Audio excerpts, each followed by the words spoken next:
За одоо бүгдээрээ нэг талархлын магт үгээд энэ сайхан аялгуудаа магтаалаа хамтдаа дуулаад сурцгаая. Одоо хүн гэдэг чинь бас одоо талархаж амьдрах ёстой тийм ээ. Ирсэн заяа тэр төрсэн зам бууланда талархалтай явах юмсан.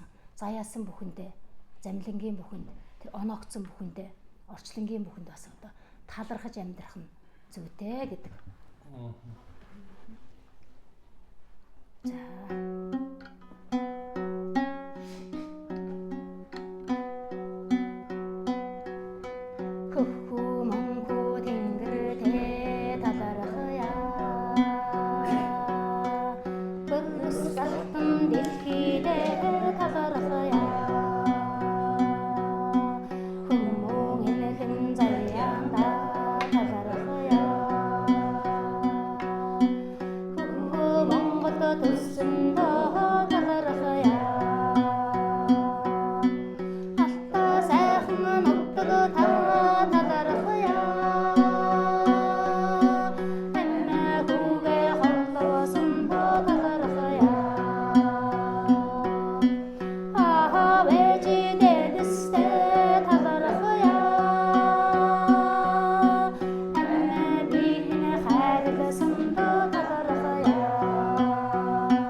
Дэлхийгээр нэг хөп Монголын дэлхийгээр цонхон онгод саун цоо өрүүлэхгүй гэж.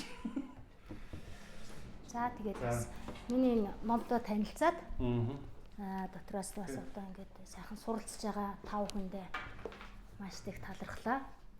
Тэгээ монголоор байгаасаа гэж бас мөнгө тэнгэрийн ганцгнаас битгийгээ игдээсэ гэж хүн хүнээрээ байгаасаа гэж энэ сайхан хөх тэнгэрийн орон хөх толбот заяандаа эргэж төрдөг замтай байгаасаа гэж хатуурсан цагийн хар бараан арилаасаа гэж хамаг монгол түмэн халуун голомттой илүү бүтэн жаргаасаа гэж гашуурсан цагийн гай зовлон хийсээсэ гэж гал голомт газар шороо бүтэн байгаасаа гэж одоо сэтгэлдээ залбирчтэй сүлдэлэн залбирэн байж дээдлэн байж ингэр цээжиндээ игшин байж бас элэг зүрхэндээ бүгдийг цөмийг багтаан байж тэнгэрийн санаагаар сүнсний даалгавраар тэрлэж үчсэн одоо оюуны минь охвүлээ ухааны минь учгүлээ уушиг зүрхний минь үгүлээ энэ ном баярлалаа тав хүндээ гэд заяа төлсөн алтаагаас дуудсан жаргал замбууланд амар амгалантай буух болтугай.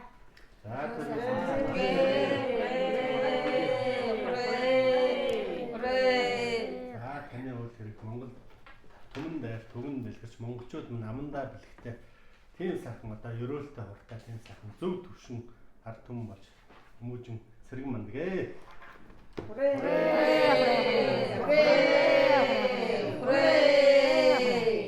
Монголороо мандан бадрах болтугай.